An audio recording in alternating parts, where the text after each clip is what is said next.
కలరా వ్యాధి దేవమాత భక్తి ప్రజ్వలన మోక్షారోపణ మహోత్సవం. కలరా వ్యాధి దుస్సంఘటనతో ప్రజలలో మరీ మాత ఎడల భక్తి పెరిగింది. తాము చేసుకున్న మొక్కుబడి ప్రకారం మోక్షారోపణ పండగ చెయ్యాలని సంకల్పించారు. గురువులు, మఠకన్యలు, విశ్వాసులు ఏకమనస్కులయ్యారు. ఒకే మాట మీద నిలబడ్డారు. మోక్షారోపణ పండగ ప్రారంభించారు. ప్రజలందరిలో దేవమాత ఎడల భక్తి పరవళ్లు త్రొక్కింది. దేవమాత స్వరూపాన్ని వీధులలో ఊరేగించారు. దేవమాతను గ్రామ దేవతగా కొనియాడారు. ఎన్నో అద్భుతాలు, అడిగిన వారికి లేదనకుండా కోరికలు నెరవేర్చే వరదాయినిగా శ్లాఘించారు. జ్ఞానాపురంలో స్థిరపడిన అన్యులు సహితం దేవమాత అంటూ మరియమాతను తమ అమ్మగా వారి స్వంతం చేసుకున్నారు. ఉద్యోగరీత్యా, వ్యాపార రీత్యా వచ్చిన వారు, పిల్లల చదువుల కోసం స్థిరపడిన వారు, కుల మతాలకు అతీతముగా అందరూ దేవమాత దయకు పాత్రులైన వారే.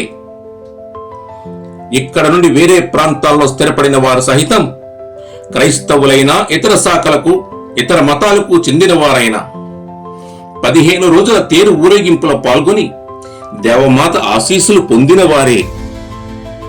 ఈ గ్రామాభివృద్ధి పూరి గుడిసె నుండి బహుళ అంతస్తుల భవనం, నిరక్షరాస్యత నుండి జ్ఞాన సంపన్నత, రోజు కూలీ నుండి కాంట్రాక్టర్లుగా, ఉద్యోగులుగా, ఇదంతా దేవమాత కృపా కటాక్షాలే అన్నది భక్తుల నమ్మకం, మా నమ్మకం.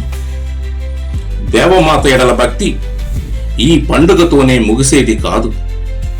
మరియమ్మ, మరియా, మరియదాసు, వేలాంగిని, వేలంగినిరావు వంటి పేర్లు ఎక్కువగా వినిపించే గ్రామం జ్ఞానాపురమే. ప్రతిరోజు సాయంత్రం కుటుంబ జపమాల ఈ ప్రాంతంలో నిత్య కృత్యం.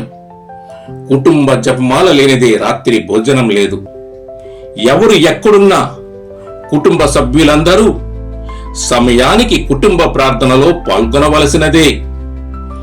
ఈ కుటుంబ ప్రార్థనా విధానాన్ని చూసి ముగ్ధులైనటువంటి ప్రముఖ యేసు సభ గురువు అంటారు, ఆంధ్ర ప్రాంతంలోని ఏ విచారణలోనూ ఈ విధంగా కుటుంబ ప్రార్థన చెప్పే విధానం లేదు అని తాను రచించిన మధుర స్మృతి అను పుస్తకంలో ప్రస్తావించారు.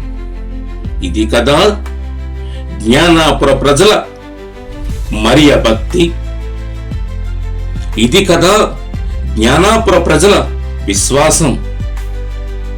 దేవమాత గుహ వద్ద ప్రతి ఒక్కరూ మోక్కాళ్ళూని ప్రార్థన చేయడం, కుటుంబ సమేతముగా పెద్ద చిన్న అందరూ కలిసి దేవమాత గుహ వద్ద వేడుకోవటం చూస్తే నేను పులకరించిపోయేవాడినని జ్ఞానాపుర ప్రజలకు మరియమాత ఎడల ఉన్న భక్తి విధానమే తనను పునీతమాత అను పుస్తకం రాయడానికి కారణం అయ్యిందని ఇదే యేసు సభ గురువు పూదోట జోజయ్య గారు మరొక సందర్భంలో పేర్కొన్నారు.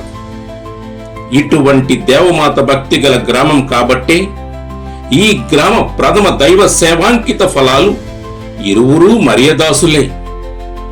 ఒకరు గుంటూరు మేత్రానులుగా, తదనంతరం విశాఖపట్నం అతి మేత్రానులుగా సేవలందించిన మహాఘనత వహించిన కాగితపు మరియదాసు గారు, మరొకరు ఎంఎస్ఎఫ్ఎస్ గురుసభకు 2 పర్యాయాలు ప్రొవిన్షియల్ సుపీరియర్ గా సేవలందించిన ఘనత వహించిన మిడతాడ మరియదాస్ ఫాదర్ గారు. వీరిలానే ప్రస్తుతం పల్లోటైన్ గురుసభకు 2 పర్యాయాలు ప్రొవిన్షియల్ సుపీరియర్ గా సేవలందించిన ఘనత వహించిన కొట్టాన ఆరోగ్యదాస్ ఫాదర్ గారు. ఇలా ఎందరో మరియనామధేయులు ఆధ్యాత్మిక లౌకిక రంగాలలో కీర్తి శిఖరాలను అధిరోహించారు. జ్ఞానాపుర కీర్తి పతాకను ఎగరేశారు. జన్మ పాపరహితోద్భవి మా కొరకు ప్రార్థించమ్మా.